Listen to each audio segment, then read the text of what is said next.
Good morning बच्चों।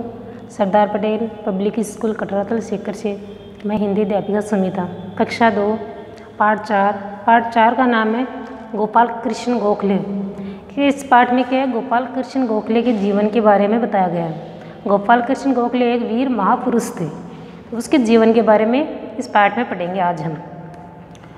चलो अपनी बुक ओपन करो, बुक में निकालो पाठ 4 पेज नंबर 24 निकाल लिया। चलो देखो बुक में। भारत के इतिहास में अनेक वीर महापुरुषों ने जन्म लिया है। कि भारत का इतिहास है, इतिहास किसको बोलते हैं? प्राचीन आख्यान को। कि प्राचीन आख्यानों में अनेक वीर किसको बोले? साहसी। वीर का अर्थ होता है साहसी। कि अनेक साहसी महापुरुषों ने जन्म लिया है, जिन्होंने अपने कार्यों से अपने आप को सदा सदा के लिए अमर बना दिया है। अमर का क्या अर्थ है? न मरने वाला।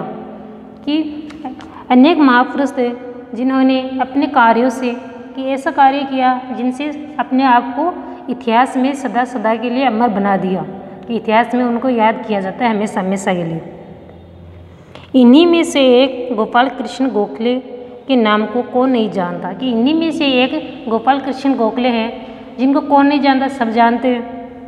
वे महात्मा गांधी के राजनीतिक गुरु के रूप में जाने जाते हैं। महात्मा गांधी कौन थे? हमारे राष्ट्रपिता। तो राष्ट्रपिता महात्मा गांधी के राजनीतिक गुरु के रूप में किसको जाना जाता है? गोपाल कृष्ण गोखले को। वे एक प्रसिद्ध स्वतंत्रता सेनानी होने के साथ साथ एक अच्छे समाज सुधारक भी थे। प्रसिद्ध का अर्थ होता है मशहूर। कि वे एक मशहूर स्वतंत्रता सेनानी तो थे ही, और उसके साथ साथ एक अच्छे समाज सुधारक भी थे। यही नहीं, उन्हें वित्तीय मामलों की भी अच्छी समझ थी। कि वित्तीय मामलों का भी अच्छा ज्ञान था उनको। इनका जन्म 9 मई सन 1866 को महाराष्ट्र के रत्नागिरी जिले के कोथलुक नामक गांव में हुआ था। गोपाल कृष्ण गोखले का जन्म 9 मई सन 1866 में हुआ। कहाँ हुआ? महाराष्ट्र के रत्नागिरी जिले के कोथलुक नामक गांव में हुआ था। बचपन से ही इन्हें सच बोलने की आदत थी। कि बचपन से ही वो सच बोलते थे, सत्य बोलते थे, यही उनकी आदत थी। बालक गोपाल कृष्ण गोखले जब स्कूल में पढ़ते थे, कि एक बार की बात थी कि जब बालक गोपाल कृष्ण गोखले स्कूल में पढ़ते थे तब एक दिन उनके मास्टर जी ने कुछ सवाल घर से हल करके लाने को दिए। कि उनके गुरुजी थे, उन्होंने कुछ सवाल दिए थे घर से हल करके लाने के लिए। बालक गोपाल को उनमें से एक सवाल नहीं आता था। कि और तो कर लिया, लेकिन एक सवाल उनको नहीं आ रहा था। किसको?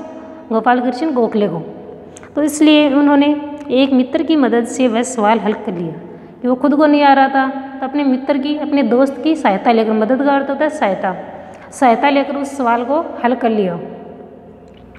जब स्कूल में बच्चों की कॉपी देखी गई, कि जब स्कूल में आए बच्चे तो अध्यापक ने उनकी कॉपी चेक की, तब केवल गोपाल कृष्ण गोखले के सभी उत्तर ठीक थे।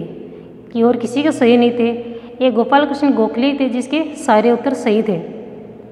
ये देखकर उनके शिक्षक बहुत प्रसन्न हुए। प्रसन्न का अर्थ होता है खुश। कि सारे उत्तर सही देखकर गोपाल कृष्ण गोखले के जो शिक्षक थे, अध्यापक थे, वो बहुत ही खुश हुए। वह उनको इनाम देने लगे। इनाम का अर्थ होता है पुरस्कार। कि उनको पुरस्कार देने लगे, लेकिन बालक गोपाल कृष्ण गोखले ने इनाम लेने से इनकार कर दिया। इनकार का क्या अर्थ होता है? मना कर दिया। शिक्षक को बड़ा आश्चर्य हुआ कि मना क्यों किया। ये देखकर शिक्षक को आश्चर्य व हैरानी हुई। उन्होंने कारण पूछा तो गोपाल कृष्ण गोखले ने कहा, एक सवाल में मैंने अपने एक मित्र की मदद ली थी। कि ये सारे सवाल मैंने नहीं किए, एक सवाल में मैंने अपने मित्र की, अपने दोस्त की सहायता ली थी। इनाम उसे ही मिलना चाहिए। कि इनाम मेरे मित्र को ही मिलना चाहिए। ये सुनकर शिक्षक और भी खुश हो गए। कि उनकी ये बात सुनकर उनके जो अध्यापक थे वो और भी खुश हुए। वह गोपाल कृष्ण गोखले के हाथ में इनाम देते हुए बोले, अब ये इनाम मैं तुम्हें तुम्हारी सच्चाई के लिए देता हूँ। कि आपने सच बोला, आपने सत्य बताया कि खुद नहीं किया, एक सवाल अपने मित्र की सहायता से किया, तो इस सच्चाई के लिए मैं आपको ये इनाम देता हूँ। ऐसे थे हमारे प्रिय गोपाल कृष्ण गोखले। कैसे थे? कि वो हमेशा सत्य बोलते थे। और ऐसे थे हमारे गोपाल कृष्ण गोखले। 19 फरवरी सन 1915 में मुंबई में उनका निधन हो गया। निधन का अर्थ क्या होता है? मृत्यु। कि 19 फरवरी सन 1915 में उनकी मृत्यु हो गई। उन्होंने जीवन भर सत्य और ईमानदारी से देश की सेवा की। कि अपने जीवन भर मतलब पूरे जीवन में सत्य, सच्चाई और ईमानदारी से अपने देश की सेवा की। सेवा का अर्थ होता है चाकरी। उनका नाम इतिहास के पन्नों में सदा अमर रहेगा। इतिहास में सदा सदा के लिए उनको याद किया जाएगा। तो ये था अपना पाठ गोपाल कृष्ण गोखले, उनके जीवन के विषय में इस पाठ में बताया गया। तो ये आपको पढ़ना है। और ये पेज, फर्स्ट वाला पेज है 24, ये आपको नोटबुक में राइटिंग भी इसकी जमानी है कि इसको लिखना है अच्छी अच्छी राइटिंग में, और सेंड भी करना है मेरे व्हाट्सएप नंबर पर। Thank you.